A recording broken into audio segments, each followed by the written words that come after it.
رسولوں کے اعمال 18واں باب جو 28 آیات پر مشتمل ہے۔ ان باتوں کے بعد پولس ایتھینے سے روانہ ہو کر کرنتھس میں آیا اور وہاں اس کو اقولا نام ایک یہودی ملا جو پینتوس کی پیدائش تھا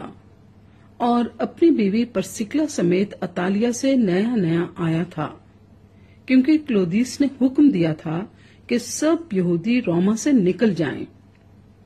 پس وہ ان کے پاس گیا اور چونکہ ان کا ہم پیشہ تھا ان کے ساتھ رہا اور وہ کام کرنے لگے، اور ان کا پیشہ خیمہ دوزی تھا، اور وہ ہر سبت کو عبادت خانے میں بحث کرتا اور یہودیوں اور یونانیوں کو قائل کرتا تھا۔ اور جب سیلاس اور تیموتیس مقدونیہ سے آئے تو پولس کلام سنانے کے جوش سے مجبور ہو کر یہودیوں کے آگے گواہی دے رہا تھا کہ یسوع ہی مسیح ہے۔ جب لوگ مخالفت کرنے اور کفر بکنے لگے تو اس نے اپنے کپڑے جھاڑ کر ان سے کہا، تمہارا خون تمہاری ہی گردن پر، میں پاک ہوں، اب سے غیر قوموں کے پاس جاؤں گا۔ پس وہاں سے چلا گیا اور تیتس یوستس نام ایک خدا پرست کے گھر گیا جو عبادت خانے سے ملا ہوا تھا، اور عبادت خانے کا سردار کرسپس اپنے تمام گھرانے سمیت خداوند پر ایمان لایا، اور بہت سے کرنتھی سن کر ایمان لائے اور بپتسمہ لیا۔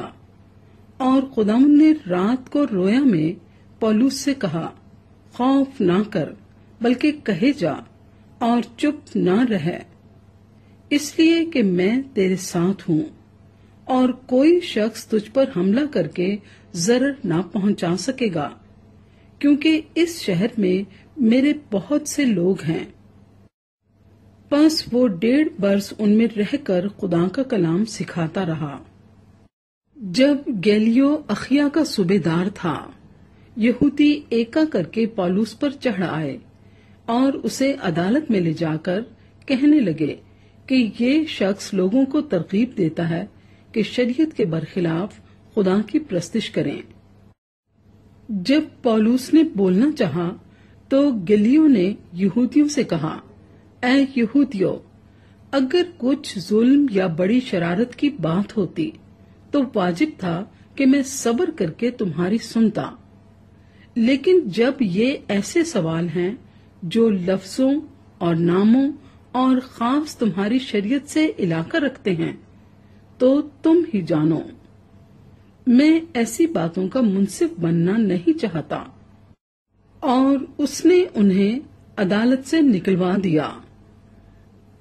پھر سب لوگوں نے عبادت خانے کے سردار سوستھینس کو پکڑ کر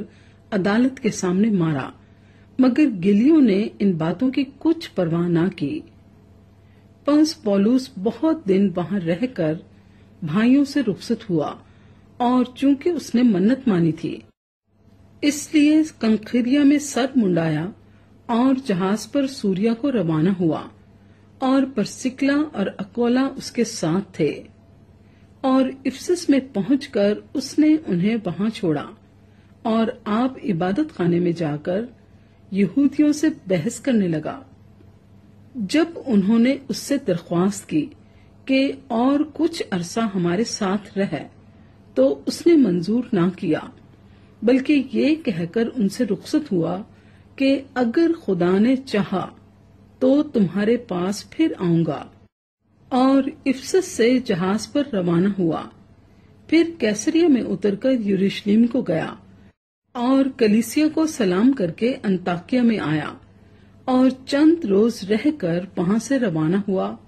اور ترتیب پر گلتیا کے علاقے اور فروگیا سے گزرتا ہوا سب شاگردوں کو مضبوط کرتا گیا۔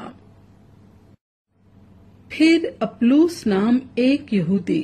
اسکندریہ کی پیدائش، خوش تقریر اور کتاب مقدس کا ماہر افسس میں پہنچا۔ اس شخص نے خداوند کی راہ کی تعلیم پائی تھی اور روحانی جوش سے کلام کرتا